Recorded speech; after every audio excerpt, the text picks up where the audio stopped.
과거에 우리 어르신들, 우리 어릴 적 부모님들에게 맞고 성장했던 기억을 가지고 있을 것입니다. 물론 어릴 적부터 맞지 않고 살아온 사람도 있고요. 어릴 적부터 맞고 커온 사람이 있습니다. 저는 부모님 말을 잘 들었던 사람이 아니었습니다. 그래서 저는 어릴 적 부모님에게 맞고 자랐습니다. 지금 이렇게 커 보니까 그 시절이 그리워집니다.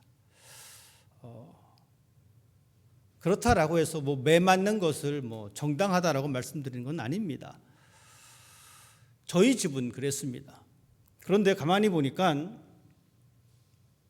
저는 맞은 기억이 있는데 저희 누나들은 맞은 기억이 없는 것 같습니다. 약간 억울해지는 것 같기도 하고요. 모르겠어요. 따로 혼나면서 맞았는지는 모르겠지만 어쨌든 저는 확실합니다. 저는 맞고 자랐습니다. 고등학교 2학년 때까지 맞았던 것 같습니다. 많이도 맞았습니다. 학교에서도 맞고 집에서도 맞고. 요즘은 안 맞습니다. 물론 이제 부인한테 맞고 자란 사람도 있긴 하지만 안 맞습니다. 대신 이제 주사만 맞습니다. 맞고 자라다 보니까 모르겠어요. 저도 저희 아이들을 키울 때에 저는 사랑의 회초리를 들었습니다. 이것을 옳은 것이다, 그런 것이다라고 말할 수는 없습니다. 왜냐하면 각 가정마다 자녀들을 키우는 방식이 다 다르기 때문에 그렇습니다. 안 맞고 자라고 아주 건강한 인격으로 성장한 사람도 있습니다. 반면에 맞고 자라도 맨날 그 모양 그 꼴로 살아가는 사람도 있다는 것이죠. 그렇기 때문에 왜 자녀를 그렇게 키워? 왜 자녀에게 매질을 해? 왜 자녀에게 한 번도 싫은 소리 안 해? 라고 말할 수가 없습니다. 그렇게 말했다가는 여러분 큰일 납니다. 이것은 잘 살자고 하는 이야기가 아니라 싸우자고 하는 상황이 벌어질 수밖에 없습니다. 각자의 삶의 가정마다 자녀를 양육하는 방법이 다 다릅니다. 왜냐하면 그 부모의 가치관이 있기 때문에 그렇습니다. 저의 가치관이 있고요. 여러분의 가치관이 있어요. 그러니까 그 가치관을 기본으로 자녀를 양육하고요.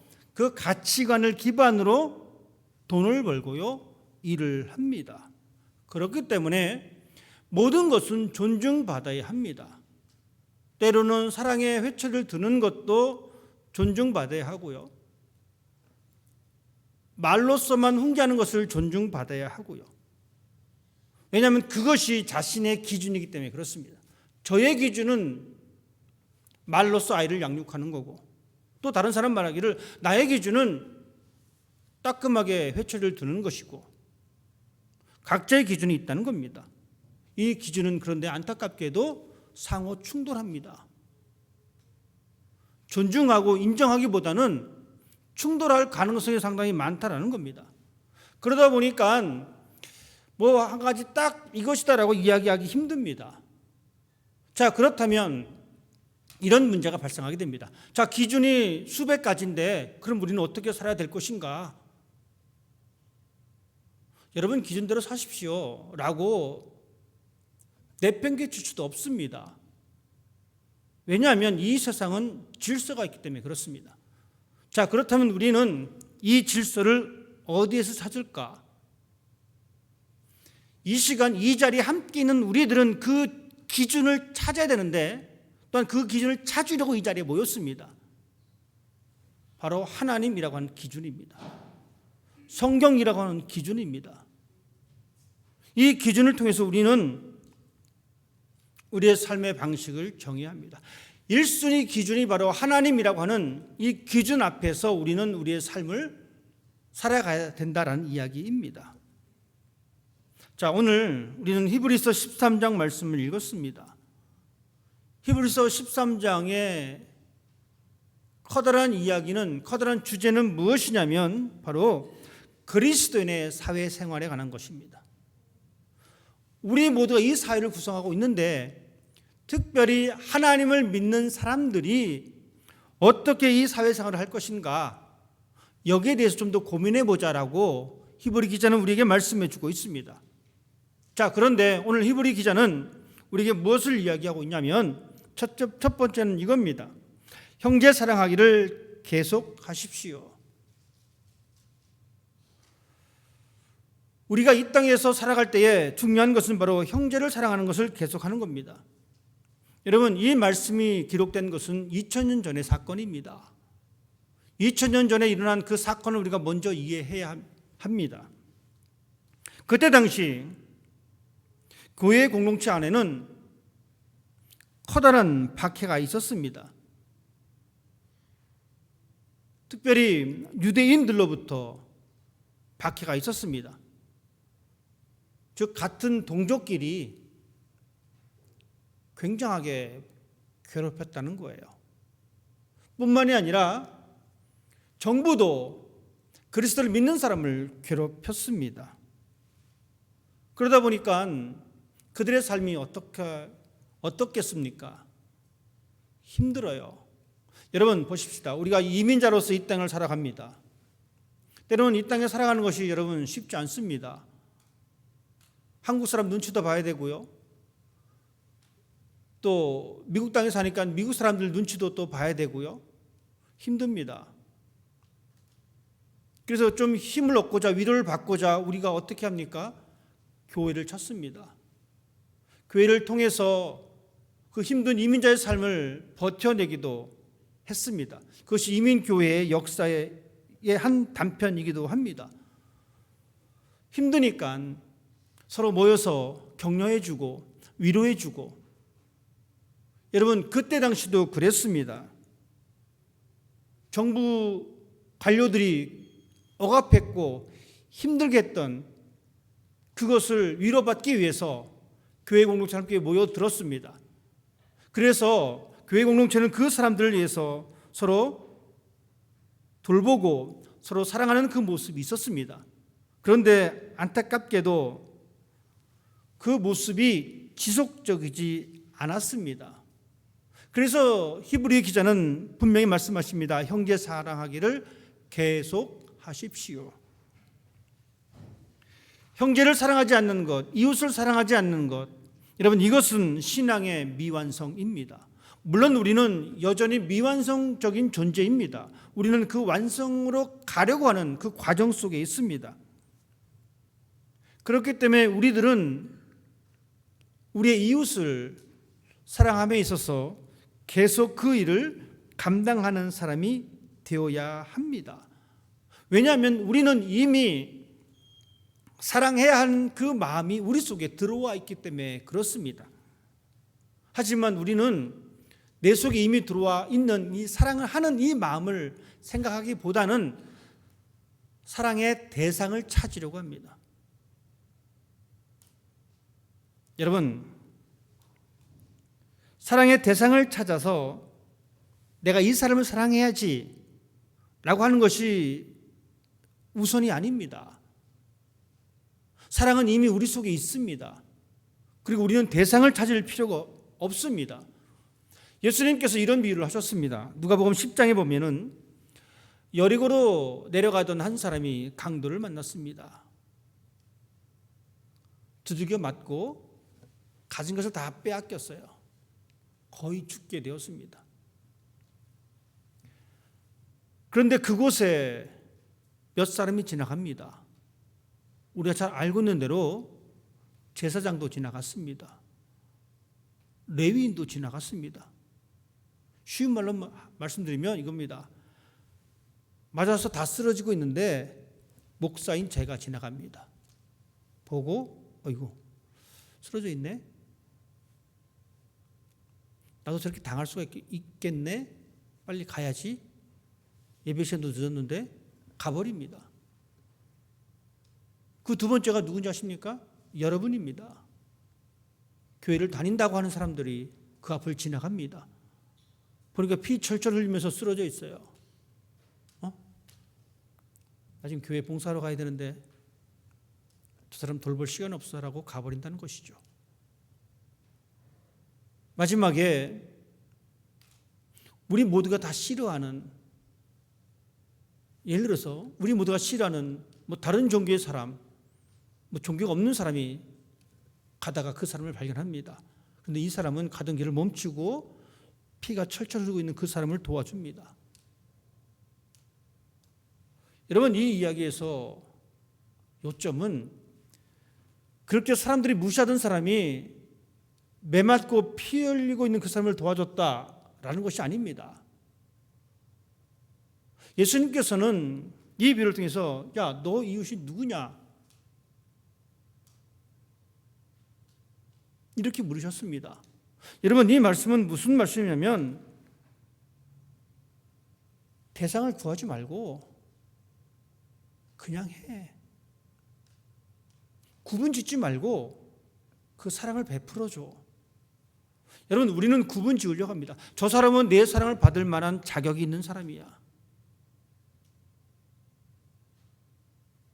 저 사람은 내 사랑을 받을 만한 자격이 없어. 여러분, 이것이 우리가 버려야 할 모습입니다. 그러면서 우리는 내가 사랑해야 할 그 대상을 찾고만 있습니다. 얘는 이래서 조금 안 돼. 얘는 이래서 조금 안 돼. 언제 하나님께로부터 받은 그 사랑을 주시겠습니까?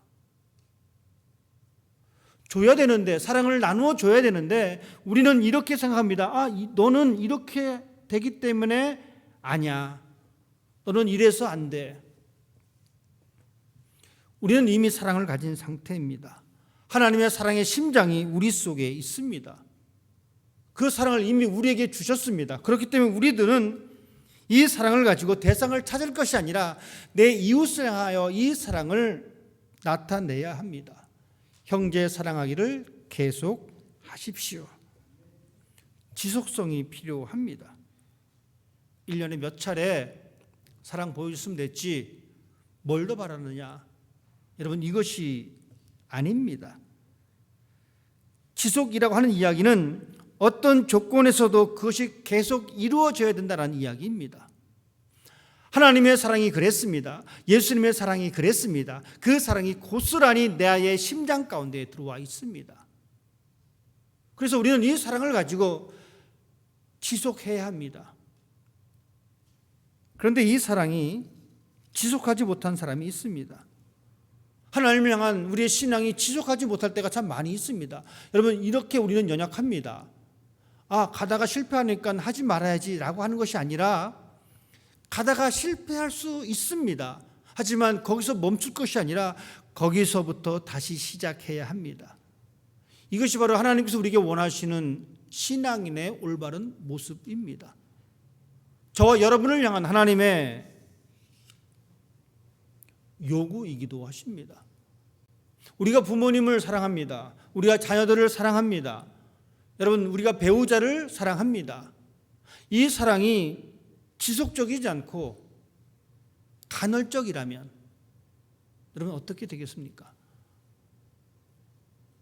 건강한 관계가 형성되기 힘듭니다. 이 사랑이 지속될 때에, 자녀를 향한 그 사랑이 지속될 때에, 부모를 향한 그 사랑이 지속될 때에 우리는 거기에서 그 아름다운 사랑의 모습을 볼 수가 있습니다. 우리의 신앙 역시 마찬가지입니다. 하나님을 향한 그 마음이 지속될 때에, 이웃을 향한 그 마음이 지속될 때에 신앙인으로서 아름다운 모습을 보여줄 수가 있습니다. 그리스도인들의 생활 방식이 그렇게 변해야 합니다. 다른 사람을 사랑하는 것, 그리스도인 아니어도 충분히 사랑할 수가 있습니다. 어쩌면 그 사람들이 우리들보다 더 많이, 더 지속적으로 이웃을 향한 그 사랑을 표현할 수도 있습니다. 그래서 우리는 더 분발하셔야 합니다. 적어도 하나님을 믿는다라고 하는 사람들이라면 하나님을 알지 못하는 사람들보다 더 하나님을 향한 그 마음이 지속되어야 하고요. 우리의 이웃을 사랑하는 그 마음이 지속되어야 합니다. 자녀를 사랑하는 그 마음이 지속되어야 하고요. 부모를 사랑하는 그 마음이 지속되어야 합니다. 배우자를 향한 그 사랑이 지속되어야 합니다.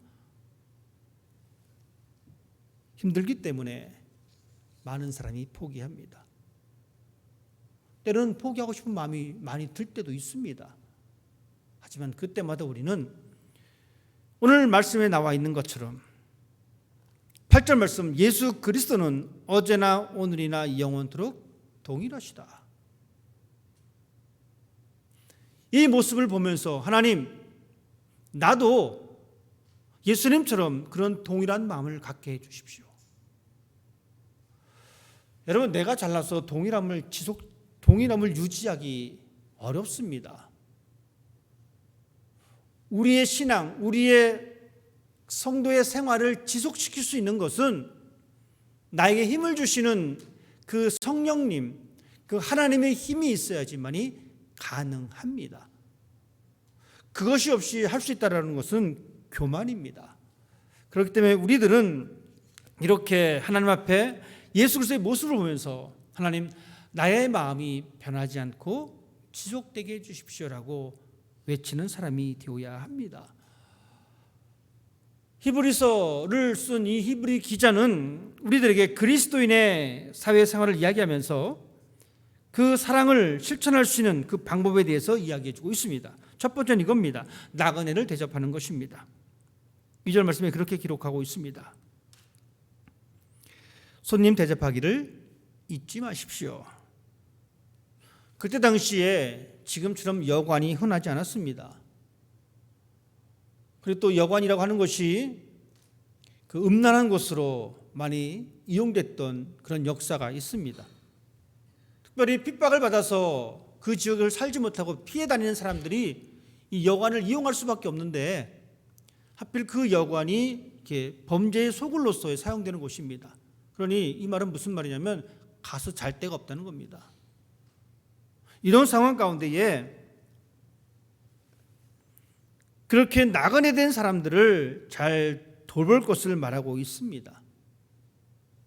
그러면 지금 이 시대는 어떤가? 여러분 어떻습니까? 나그네를 대접한다는 것, 이 말은 바로 예수님께서 말씀하신 이 말과 동일한 말입니다. 내 이웃을 내 몸과 같이 사랑하라는 것입니다. 우리의 이웃을 내 몸과 같이 사랑하는 것, 이웃에게 냉수 한 그릇을 대접하는 것, 여러분 이것이 바로 우리의 사랑을 계속적으로 펼칠 수 있는 방법입니다. 이웃에게 냉수 대접하는 것 어려운 일이 아닙니다. 그들을 마음으로 받아들이는 것 어려운 일 아닙니다. 충분히 가능한 일입니다. 여러분, 그래서 우리는 우리의 사랑을 지속시킬 수가 있습니다. 내 주변의 사람을 돌보고 그들을 대접하는 것. 그냥 단순히 어떤 한 행동으로만 나타나는 것이 아니라 내가 어떠한 마음의 자세를 가지고 내 이웃을 돌보느냐. 여러분, 우리는 여기서 한 가지 큰 오류에 빠지게 됩니다. 이웃을 돌보라 했으니 우리는 이웃을 향하여 우리의 시선을 돌립니다. 너무 많이 돌리다 보니까 바로 내 옆에 있는 사람을 보지 못하게 됩니다. 이 내 옆에 있는 사람은 내 이웃이 아닌 거예요. 그냥 식구인 거예요. 그러니까 식구는 내팽겨치고 식구를 말고 내 이웃을 돌봐야지 하면서 한 집 걸로 다른 사람들을 돌보기 시작합니다. 잘못된 접근입니다. 나그네를 대접한다는 것, 즉 내가 아닌 다른 사람을 대접한다는 것, 내가 아닌 다른 사람을 돌본다는 것, 여러분 보십시오. 멀리 가서 할 것이 아니라 가까이서 먼저 해야 될 순서가 있습니다. 우리의 가족입니다. 그것이 나의 배우자가 될 수가 있고 나의 자녀가 되기도 하고요. 나의 부모가 되기도 합니다. 여러분, 이 사람들에게 먼저 지속적으로 우리는 우리의 사랑을 보여줘야 합니다. 그리고 그 사람들을 대접해야 합니다. 여러분 보세요. 어느 순간에 자식이 나그네같이 느껴질 때가 있습니다. 어느 순간에 부인이 전혀 다른 사람과 같이 느낄 때가 있습니다. 남편이 전혀 다른 사람과 같이 느낄 때가 있습니다. 다 나그네입니다. 여러분, 그 사람들을 우리가 어떻게 대해야 합니까? 우리는 믿지 않는 사람보다 더 그 사랑을 지속해야 합니다. 그 관심을 더 지속해야 합니다. 그 배려를 더 지속해야 합니다.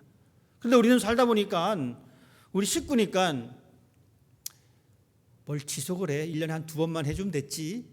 라는 생각을 할 때가 있습니다. 성경은 그렇게 말하고 있지 않습니다. 여러분, 우리의 기준이 아니라 성경의 기준입니다. 하나님의 기준입니다. 하나님의 기준은 분명히 이렇습니다. 형제 사랑하기를 계속하십시오. 계속하라고 말씀하십니다. 손님 대접을 잘 하십시오. 이 말씀을 우리는 심각하게 받아들여야 합니다. 그리고 그렇게 살려고 해봐야 합니다. 어렵습니다. 힘듭니다. 하지만 우리는 그 길을 갈 수 있습니다. 제가 왜 갈 수 있다고 말씀드렸냐면 믿음의 선배들이 그 길을 걸어갔습니다. 우리도 충분히 갈 수가 있습니다. 넘어지고 쓰러져도 다시 일어나십시다. 그리고 걸어가십시다. 그것이 우리의 삶의 방식이었으면 좋겠습니다. 우리의 사랑을 실천하는 것, 우리의 나그네를 대접하는 것, 그리고 고난받는 자를 돌보는 것. 고난받는 사람을 외면하지 말라고 말씀해 주고 있습니다. 외면하지 않는다는 것은 동일한 아픔으로 받아들이는 겁니다. 같은 생각을 품는 겁니다. 좀 쉬운 말로 표현하면 공감대가 형성되는 겁니다. 아픈 사람을 향해서 여러분 공감대가 형성되어야 합니다. 공감 능력을 상실해버리면 그 자리에 동참할 수가 없습니다. 다른 사람의 감정에 공감하지 못하면 자신의 생각과 감정에만 집중하게 됩니다. 그러다 보면 당연히 생기는 것은 판단입니다. 그리고 그 판단의 근거로 다른 사람을 정죄합니다. 특별히 하나님을 믿는 사람이라면, 하나님을 기준으로 삼고 살아가는 사람이라면 우리는 이렇게 고난받는 사람을 돌보는 것, 즉 상대방의 아픔에 대하여 공감하는 그 자세가 우리에게 필요합니다. 왜냐하면 성경은 우리에게 그렇게 분명히 말씀하고 있습니다. 너희는 그리스도의 몸이요 지체의 각 부분이다. 우리는 한 몸이라는 겁니다. 여러분, 식구들은 한 몸이라는 겁니다. 우리 공동체는 한 몸이다라는 이야기입니다. 베드로가 옥에 갇혔습니다. 초대교회 사람들은 이 베드로가 옥에 갇힌 이후에 무엇을 했습니까? 그들은 도망가지 않았습니다. 그들은 같이 기도했습니다. 한 사람은 옥에 갇혔지만 나머지 많은 사람들은 각자의 집에서 기도했습니다. 여러분, 우리가 교회 식구들을 위해서 함께 기도하자라는 의미가 바로 이런 의미입니다. 그 아픔에 동참하는 것, 그 아픔을 공감해 주는 것. 보호받지 못하고 있는 이들에 대한 관심이 우리에게 필요합니다. 또한 사랑을 실천하는 것은 중에 하나가 바로 가정을 귀하게 여기는 것입니다. 하나님이 세우신 가정입니다. 여러분, 가정을 허무는 여러 가지 요소들이 존재합니다. 부정한 행위가 그 요소이기도 하고요. 과도한 욕심이 그 요소이기도 합니다. 혹은 자기 자신만 생각하고 있는 이 이기적인 마음이 가정을 허무는 요소이기도 합니다. 이제 우리는 눈을 들어야 합니다. 눈을 들어서 내 감정만 볼 것이 아니라 상대방의 감정도 보는 사람이 되어야 합니다. 그래야지만 이 가정이 더 행복한 모습으로 나아갈 수가 있습니다. 하나님을 믿는 우리들의 모습이 그러한 모습이 되어야 합니다. 여러분, 그러한 삶을 살기를 꿈꿔 보십시다. 그리고 우리는 주어진 것에 감사하는 삶이 되어 보십시다. 돈을 사랑하는 것이 우상 숭배다라고 말씀하셨습니다. 물론 돈 좋습니다. 돈 필요합니다. 돈 벌려고 공부하기도 하고요. 돈 벌려고 장사하기도 하고요. 돈 벌려고 직장을 다닙니다. 돈 벌어야 합니다. 하지만 돈이 목적이 될 때 그것이 바로 우상이 됩니다. 돈이 하나님보다 먼저 되는 것이 우상입니다. 돈은 수단이 되어야 합니다. 그런데 우리는 돈이 목적이 되어야 합니다. 하나님께서 우리에게 재물을 주셨습니다. 일을 해서, 투자를 해서, 사업을 해서 우리가 얻을 수 있는 것은 재물입니다. 돈입니다. 이것은 하나님께서 여러분에게 맡겨주신 겁니다. 그래서 청지기적인 사명이 필요합니다. 돈을 주인으로 삼으면 청지기적인 삶을 살 수가 없습니다. 돈은 하나님께서 나에게 맡겨주신 겁니다.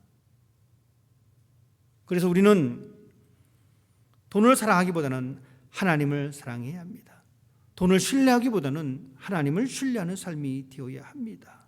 그리고 현재에 만족하는 삶을 살아갈 때에 이것이 바로 그리스도인의 삶의 아름다운 삶의 모습입니다. 여러분, 각자에게 주어진 가치관이 있고요. 여러분이 추구하는 것이 다 있을 것입니다. 하지만 그것이 첫 번째 기준이 되기 말아야 합니다. 우리의 첫 번째 기준은 하나님의 말씀이어야 합니다. 하나님 말씀처럼 형제 사랑하기를 계속하는 것, 손님을 대접하는 것, 갇혀 있는 사람을 그 고통에 동참하는 것, 가정을 지키는 것, 그리고 주어진 삶에 만족해하고 감사하는 것. 왜냐하면 그 하나님께서 우리를 떠나지 않기 때문에 그렇습니다. 그 하나님께서 우리에게 채워주신다라고 분명히 말씀해주고 있기 때문에 그렇습니다. 6절 말씀은 우리에게 분명히 이것을 약속해주고 있습니다. 주는 나를 돕는 이시니 내가 무서워하지 아니하겠노라. 사람이 내게 어찌 하리요. 하나님께서 나를 도와주시기 때문에 우리는 우리의 사랑을 지속시킬 수가 있습니다. 하나님께서 나를 도와주시기 때문에 우리는 다른 사람을 대접할 수가 있습니다. 하나님께서 나를 도와주시기 때문에 나는 아픈 사람을 외면하지 않고 그 아픔에 동참할 수가 있습니다. 이제 조금씩 우리의 삶의 방식을 이렇게 바꿨으면 좋겠습니다. 우리의 성향이 그렇게 조금씩 바뀌었으면 좋겠습니다. 이러한 삶도 충분히 사라지는 삶입니다. 아직 우리가 해보지 않았기 때문에 그 모습이 두렵게 느낄 수가 있습니다. 하지만 여러분, 성경은 그러한 삶을 살아낸 사람들을 기록해 주고 있습니다. 이제 우리도 조금씩 한번 시도해 보십시다. 이제 그 잘 하지 못했다면 괜찮습니다. 지나간 시간 내버려 두시고 이제 더 우리의 사랑을 지속시켜 보십시다. 힘들어도 한 걸음 내딛는 것이 바로 예수님을 믿는 사람의 삶의 모습입니다. 우리의 삶에 극적인 변화가 경험되지 못한다 할지라도 한 걸음 한 걸음 걷다 보면 하나님께서는 우리를 향하여 칭찬해 주실 것입니다. 우리의 믿음의 대상이 변함없듯이 여러분의 신앙도 변함없이 흔들리지 않냐고 전진하는 그런 삶이 되시기를 주님의 이름으로 부탁을 드립니다. 기도하겠습니다.